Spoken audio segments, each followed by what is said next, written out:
안녕하십니까 수험생 여러분. 오늘은 대리에 대해서 살펴보도록 하겠습니다. 대리 파트는 좀 양이 많아서요, 좀 나눠서 강의를 진행할 겁니다. 오늘은 대리의 개념에 대해서 살펴보겠는데요, 시험 출제는 대리의 개념에 대해서 정확하게 이해를 하고 있는지에 대해서 사례나 아니면 지문 형태로 출제가 되고 있고요, 기타 법조문의 내용들을 출제하는 경향이 많습니다. 따라서 대리 파트는 개념을 정확하게 숙지를 하고 대리에 관련된 조문들을 정확하게 암기를 하시는 게 정답을 맞히는 확률을 높이는 수단이 될 겁니다. 그럼 대리의 개념이 뭘까? 이제 강학상 이론적으로 설명하기는 타인이 본인의 이름으로 의사표시를 하거나 의사표시를 수령함으로써 법률 효과가 직접 본인이 기속되도록 하는 제도이다, 이렇게 쓰고 있습니다. 이렇게 하게 되면 이해가 잘 안 되는데, 일단은 좀 저는 쉽게 이해를 하도록 한번 설명해 보겠습니다. 자, 대리의 경우에는 실무상 어떤 경우가 있냐면, 공유, 매도한 목적물이, 그러니까 매도인이 공유인 경우가 대리 제도가 많이 활용이 됩니다. 어떤 경우냐? 요즘은 부부가 공동 명의로 아파트나 주택을 취득하는 경우가 많고요. 또 하나는 상속재산입니다. 상속인들이 여러 명이 있을 경우에는 그 수인의 법률 관계는 공유 관계입니다. 그러면 당사자가 공유를 전제로 해주겠습니다.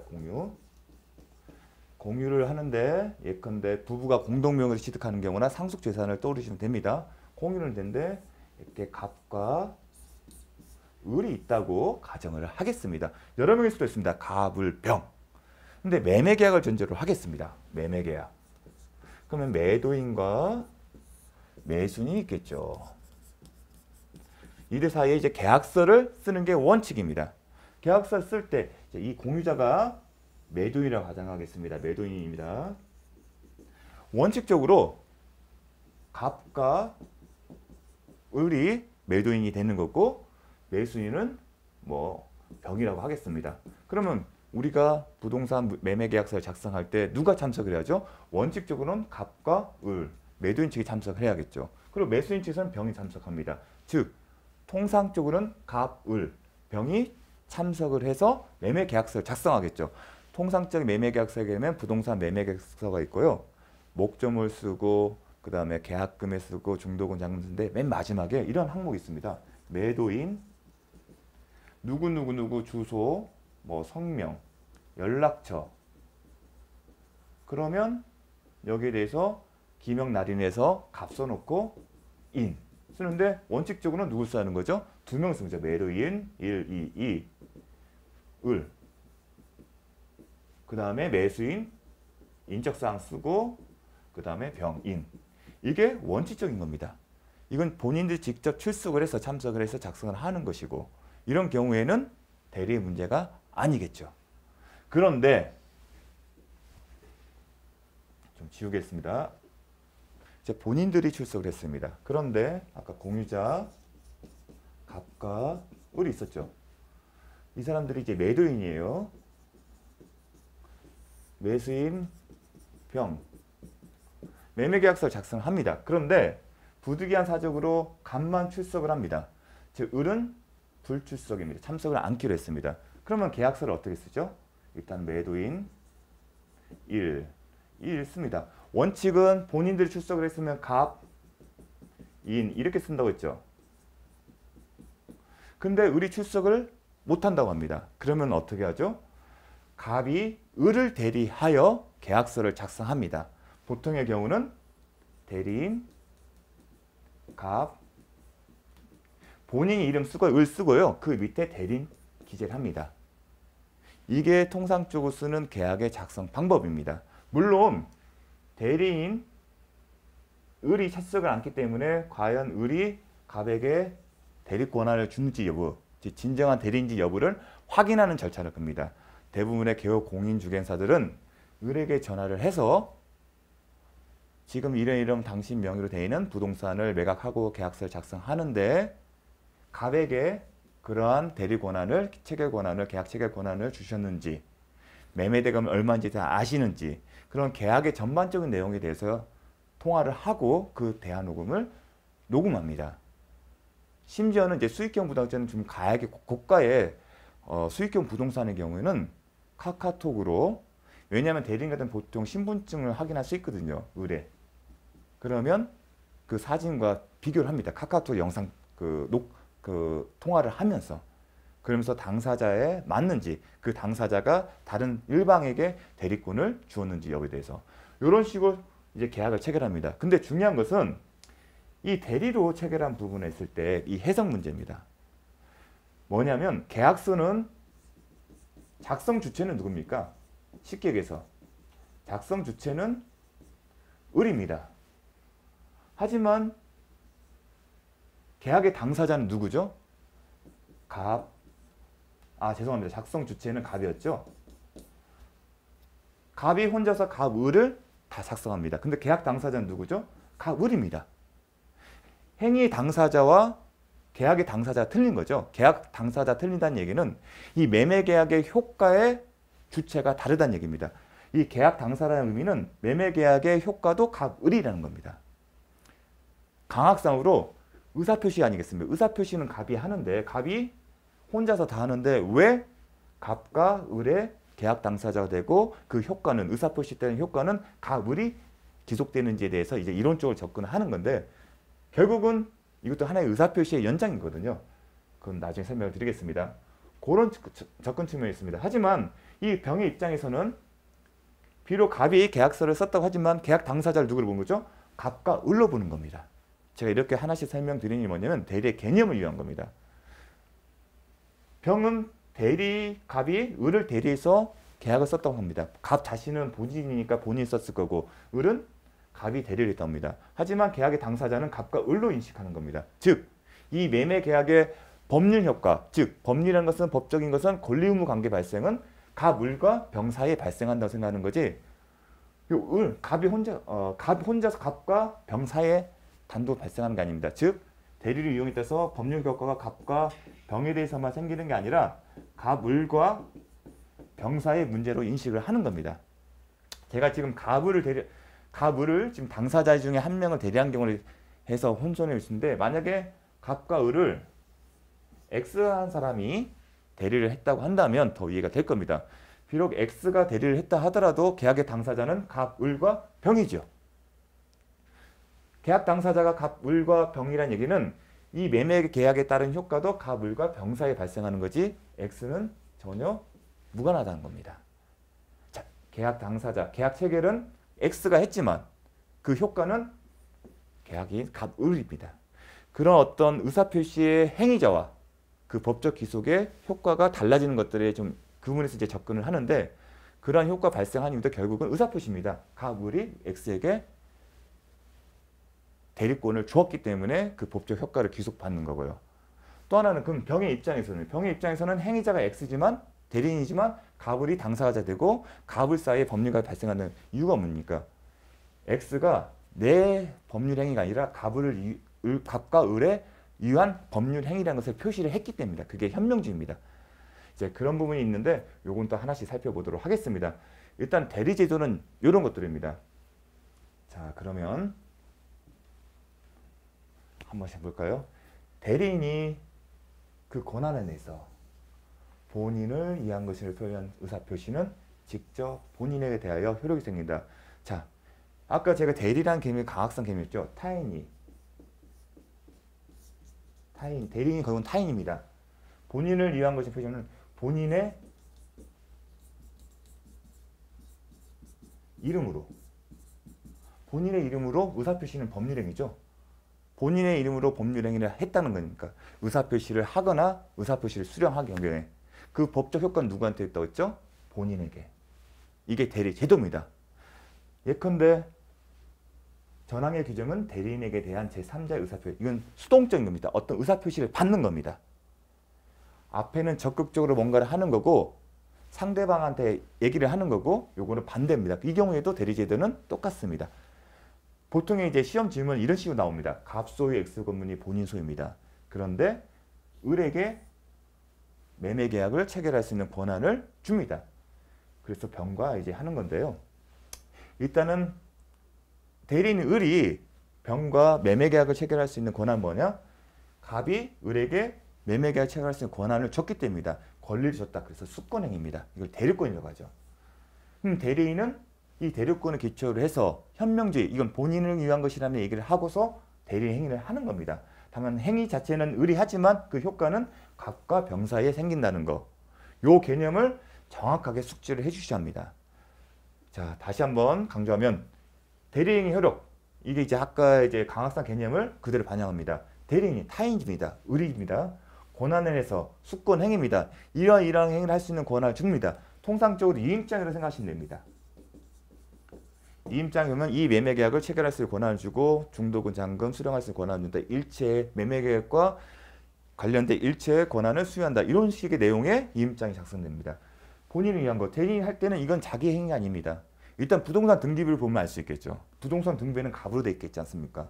근데 행위자는 을이라면 당연히 대리인일 겁니다. 당연히 을은 저는 갑의 대리인입니다 하고 상대방한테 얘기를 합니다. 그렇기 때문에 병은 당신이 갑의 대리인인지를 증명할 수 있는 서류를 달라. 그게 바로 이임장입니다. 보통 이임장과 본인 갑의 인감증명서를 첨부합니다. 그 의사표시는 누구한테? 계약을 체결하면 계약 체결 당사자는 을이었지만 계약서는 을이 썼지만 그 효과는 누구다? 갑과 병 사이에 발생하는 겁니다. 왜냐하면 매도인 측에 갑 쓰고 인 쓰고 밑에 대리인 쓰지 않습니까? 자, 그거를 계속 떠올리십시오. 자, 처음 이제 대리제도라는 것을 이해가 안 가신 분은 제가 아까 매도인 항목에 갑이라 써놓고 쓰고 인 쓰고 밑에 대리인 누구 썼죠?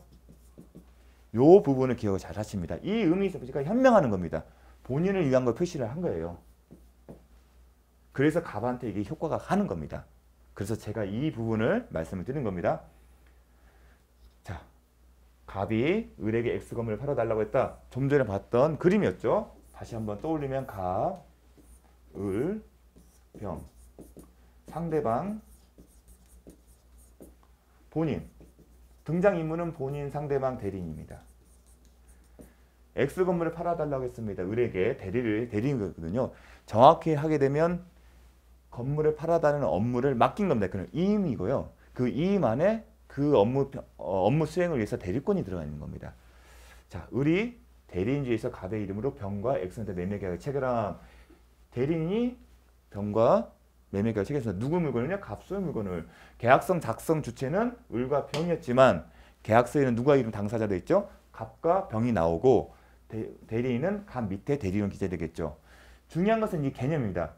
매매계약의 주된 내용은 매도인 갑은 매수인 병에게 X금의 소유권 이전할 의무가 있고, 자, 매매계약 당사자는 누굽니까? 갑과 병이죠.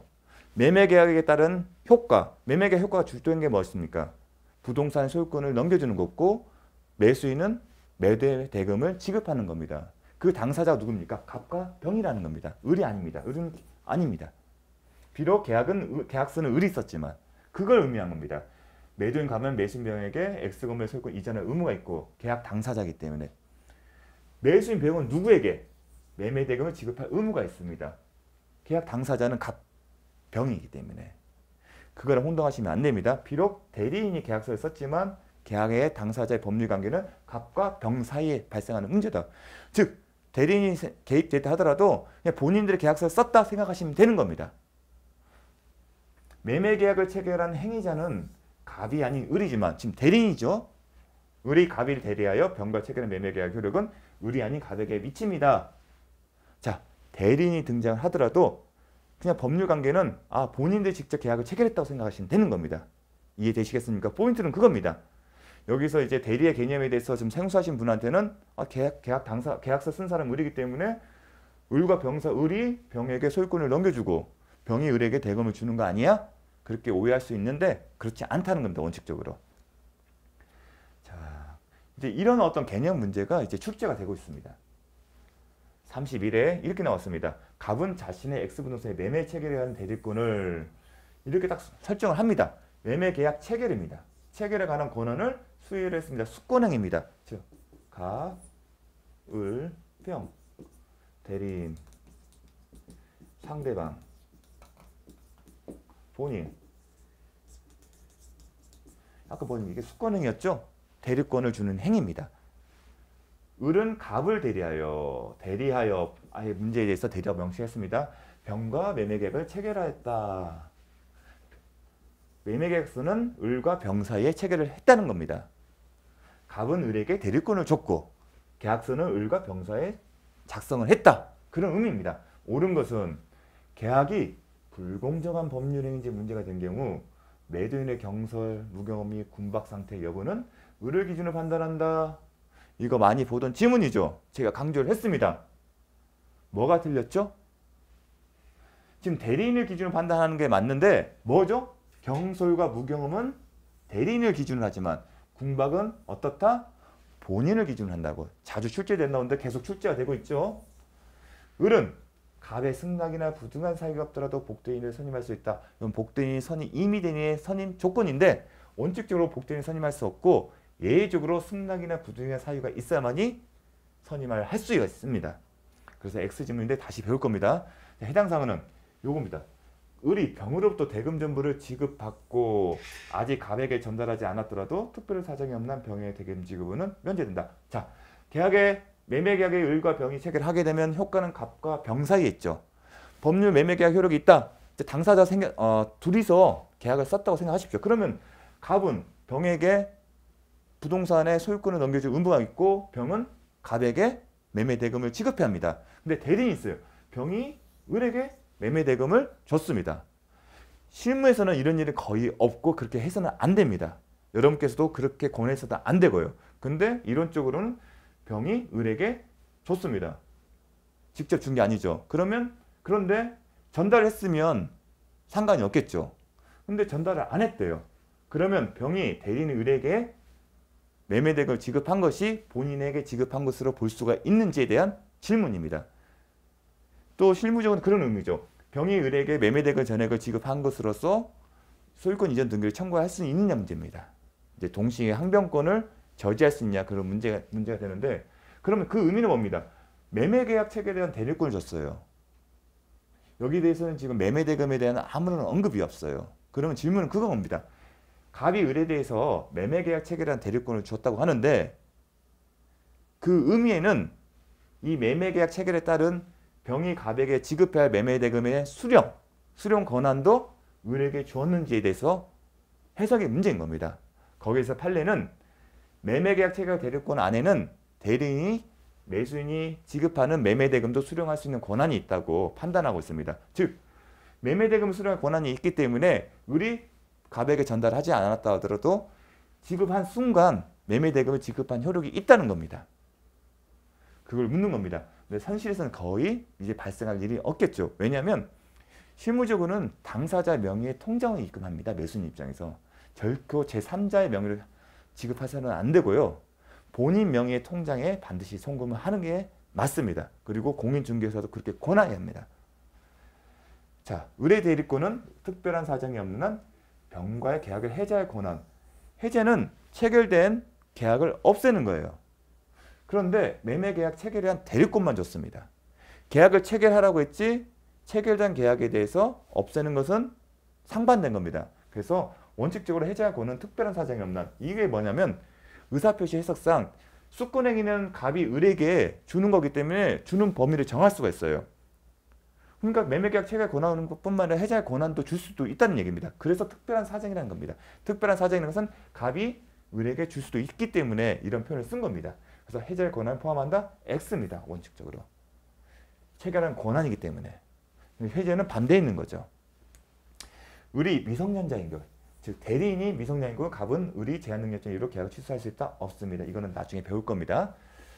자, 다음 33회, 30회 이제 동일한 그 지문을 위해서 이제 출제가 됐기 때문에 제가 한꺼번에 썼습니다. 공부를 위해서. 똑같습니다. 갑은 본인 자신의 건물에 매도하기 위해 을에게 대리권을 수여하고 을은 병과 이제 하는 겁니다. 자, 이제 대리인이고요. 일단 대리인 나오게 되면 이런 식으로 본인, 상대방 이렇게 좀 표시를 하셔야 문제를 풀 때 실수를 방지할 수 있습니다. 을이 사망하면 특별한 사정에는 을의 상속인에게 대리권을 승계된다. X입니다. 을이 사망을 하게 되면 대리관계는 없어지면 대리권이 소멸합니다. 이건 법조문에 있습니다. 이거는 나중에 딱 봐보겠습니다. 을은 특별한 사정이 없는 X건물의 매매계에서 약정 중도금이나 잔금을 수령할 수 있다. 대법원 판례에 따르면 매매계약 체결 권한에 원칙적으로는 갑과 을의 수권행위가 있을 거 아니겠습니까? 대리권. 그러면 대리권 줄 때 범위도 정할 수가 있습니다. 통상 이제 위임장인데요. 위임장에 어떻게 써 있는지 여부를 판단하는 겁니다. 만약에 없을 때는 이제 해석에 의하는데 대법원 판례는 중도금의 잔금을 수령할 수 있다고 판단을 했습니다. 그래서 좀 전에 질문에 배달 사고가 났다 하더라도 효력이 있다고 판단한 것과 연장선상에 있는 거겠죠. 그 질문과 연결 생각하십시오. 그 다음에 수권행위는 명시적으로 할 수도 있지만 묵시적으로 할 수도 있습니다. 계속적으로 반복적으로 이루어지는 경우에 이런 경우가 생길 수가 있습니다. 그러니까 묵시적으로 가능하다. 이거는 좀 암기를 하십시오.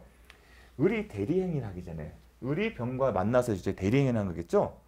하기 전에 수권행위를 처리한 경우 이거 줬던 걸 없던 걸로 돌리는 겁니다.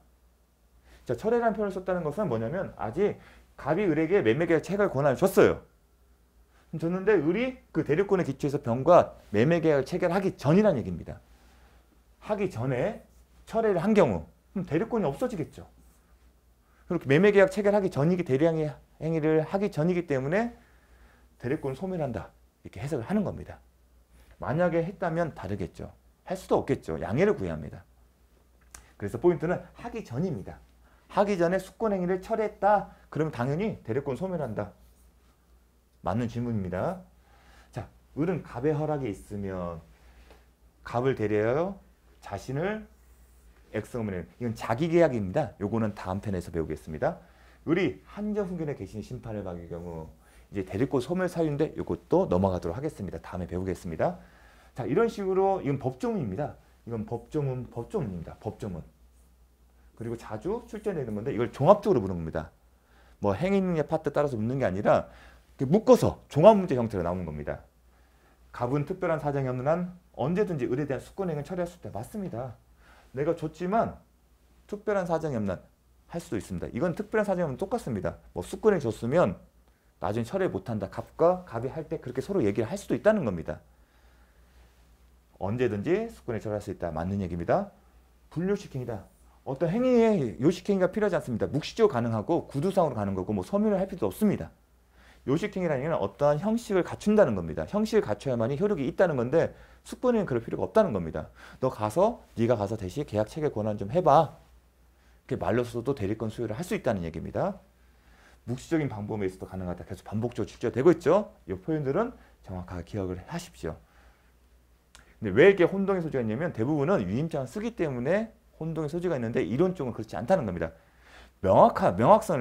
명확성을 위해서 그리고 상위에 예상치 못하는 법률적 리스크를 회피하기 위해서 위임장을 요하고 그러는 것이지 반드시 어떤 요식행위 때문에 그런 건 아닙니다. 실무적으로는.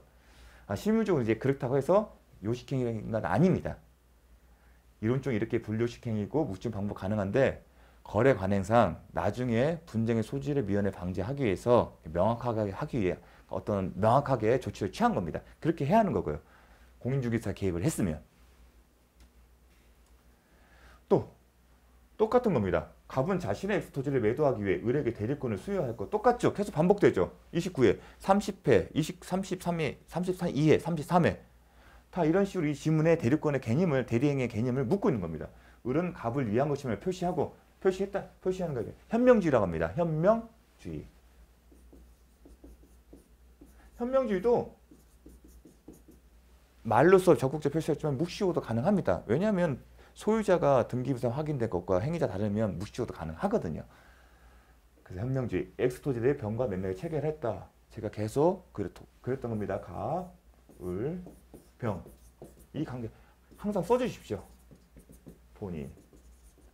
병이 매매계약에 적법하게 해지한 경우 해지를 누가 했으면 매수인이 해주세요. 매수인입니다. 매수인은 계약의 당사자이기 때문에 매매계약 체결에 따른 효과에서 갑이 채무를 불이행하게 되거나 아니면 당사자의 계약에 의해서 이미 해지권이 있으면 계약을 해지할 수 있습니다. 그럼 병은 누구에게 손해배상을 청구할 수 있다? 지금 을에게, 대리인에게 청구할 수 있다는 징후죠. 계약의 당사자 을은 아니죠. 매매계약 해지의 법률 효과는 갑과 을, 병 사이의 문제입니다. 계약의 당사자는 갑과 병이니까요.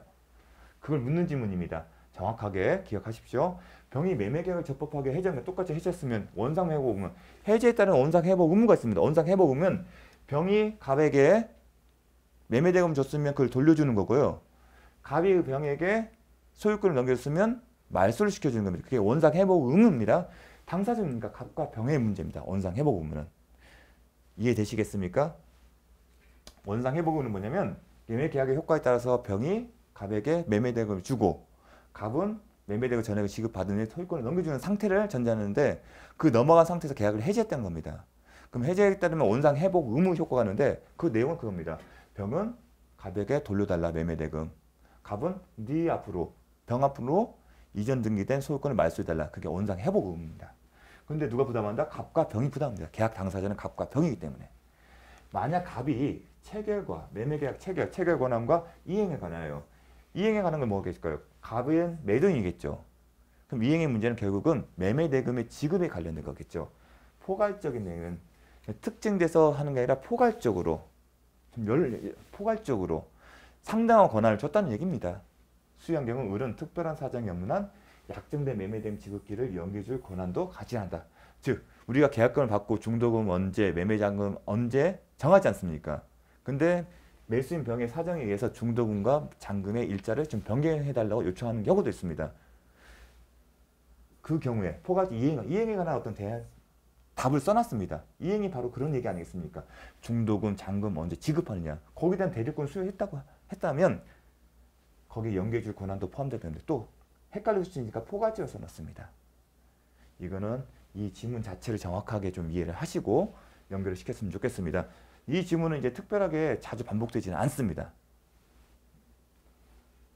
자, 33회 대리인을 통한 부동산 거래에서 대리인 나왔습니다. 상대방 앞으로 소유권이 맞춰진 경우 대리권 유무에 대한 증명 책임은 대리인의 유효를 주장하는 상대방에 있다. 자, 대리인이 소유권이 넘어간 상태예요. 소유권 넘어간 상태에서 이제 다툼이 있는데 대리권의 유무가 이제는 문제가 됐습니다. 그러면 대리권 유무에서 나는 대리권을 줬다, 없다, 있다 다투겠죠. 그럼 없다, 있다의 증명 책임을 했을 때 증명이 제대로 되지 않았을 때 그 리스크를 누가 갖느냐 문제였는데 우리가 나중에 이제 물권법 등기 추정력에서 배우겠지만 대리권에 대해서는 추정력이 있습니다. 등기 추정력. 즉 등기가 격려가 됐다면 대리권이 있는 걸로 추정이 됩니다. 추정이 되는 것은 있는 걸로 간주가 됩니다. 그러면 추정이 되기 때문에 그걸 깨트리는 사람 누가 깨트려죠? 추정이 되잖아요. 대리권이 있는 걸로. 그럼 반대편에 있는 사람, 그 대리권의 효력을 다투는 사람, 유효가 아니라 무효를 주장하는 사람이 증명 책임이 있는 겁니다. 이거는 나중에 이제 물권법의 등기 추정력과 연관됩니다. 이런 문제까지도 이제 종합 문제가 나오고 있습니다. 대리인이 이것도 이제 대리권 남용의 문제인데 그냥 지문 자체가 하나만 이제 정확하게 깁니다. 이거는 대리권의 남용입니다. 자, 애관사항 문제가 없습니다. 그런데 자기유효입니다. 그러니까 즉 우리가 이제 진위표시 배우지 않았습니까? 외형적인 어떤 행위를 했을 때 법률 행했을 때 그 법률에게 외부에서 부르는 효과서와 내심의 효과서 비교했지만 그 내심의 효과서는 의사표시 법률 행위 에서 유출하는 거거든요. 근데 표의자의 진정한 마음들, 경제적 이익들은 비진 의사표시에 영향을 미치지 않습니다. 어떤 경우였죠? 대출을 받기 위해서 명의를 빌려준 경우 있지 않습니까? 그걸 떠올리시면 됩니다. 왜냐하면 대리권 남용 자체가 비진의 의사표시를 유추적용하는 거거든요. 어떤 경우냐면 대리인이 본인을 위한 것이 표시를 했어요. 그래서 대리인 행위를 했어요. 근데 그게 본인의 이익을 위한 게 아니라 궁극적으로 자기 이익을 위한 겁니다. 즉 배임 행위가 된다는 겁니다. 본인과 관계에서. 그런 경우에 또 효력을 인정할 수 있느냐 문제가 됐는데 그런 게 어떻게 하냐? 상대방도 이를 안 경우입니다. 중요한 건 원칙적으로 유효하지만 상대방이 이게 본인의 이익을 위한가 아니라 본인의 배임 행위가 된다는 걸 알았을 경우에는 책임이 없다는 거, 효력이 없다는 겁니다. 본인에 대한 효력이 없다는 겁니다. 원칙적으로 본인에게 당사자로서 책임을 져야겠지만 상대방이 이 배임적 의사표시를 대리인 본인의 이익이 아니라 자기 이익, 대리인 자신의 이익을 위한 배임적인 의사표시를 상대방이 알았다면 책임이 없다, 효력이 없다는 겁니다. 비진의 표시 원칙적 유효하지만 상대방이 알았거나 알 수 있을 경우는 효력이 없다는, 취소했을 때 있다가 아니라 효력이 없다는 규정, 그걸 떠올리시면 됩니다. 이게 107조를 유치 적용하기 때문에 이런 문구가 나오는 겁니다. 그런 것 관련해서 정확하게 기억하는데 이 이상 출제는 되지는 않습니다. 대리권 남용에 대해서는. 상대방도 이를 안 경우 본인은 그 행위에 대해서 책임이 없다. 효력을 부인한 겁니다. 본인이. 자, 원칙적으로 대리는 본인을 위한 것임을 표시합니다. 근데 대리인이 본인을 위한 것임을 표시하지 않은 경우에 그러면 어떻게 법률적으로 취급할 것인가의 문제입니다. 그런 경우에는 자기를 대리인을 위한 것으로 봅니다. 즉 본인 대약 당사자가 본인과 상대방이 아니라 대리인과 상대방으로 본다는 겁니다. 법조문의 의미는 계약 당사자가 본인을 위한 것이, 그럼 이렇게 본인을 위한 표시를 안 했다 이런 겁니다. 매도인이 아까 일을 했을 때 쑥 쓰고 대리인 이렇게 누구 써야 하는데 요걸 안 했다는 얘기입니다. 대리인은 본인을 위한 행위인데 본인을 위한 걸 표시를 안 했다는 겁니다. 대리인의 행위를 하면서 그럴 때는 당사자가 대리인, 상대방이 된다는 의미입니다. 1항. 근데 상대방이 대리인으로서 한 것을 알았거나 알 수 있을 때는 준용한다. 1항에 규정을 준용한다. 전조 1항이 뭐죠? 114조였지 않습니까? 그때는 대리인으로 본다는 겁니다. 이런 표시를 하지만 상대방이 이 사람은 대리인이야 본인을 위한 대리인 행위라고 알았으면 굳이 이 조항을 적용할 필요가 없다는 겁니다. 근데 이렇게 이 115조가 실무에서 적용될 여지는 없고요. 그냥 여러분이 이 문장 자체를 그대로 외웠으면 좋겠습니다. 자기를 위한 것은 당사자가 대리인과 상대된다. 근데 아직은 10년 동안은 이 부분이 강조해서 나오지는 않습니다. 자, 오늘 대리의 개념에 대해서 살펴봤습니다. 자, 다음 시간에 뵙도록 하겠습니다. 감사합니다.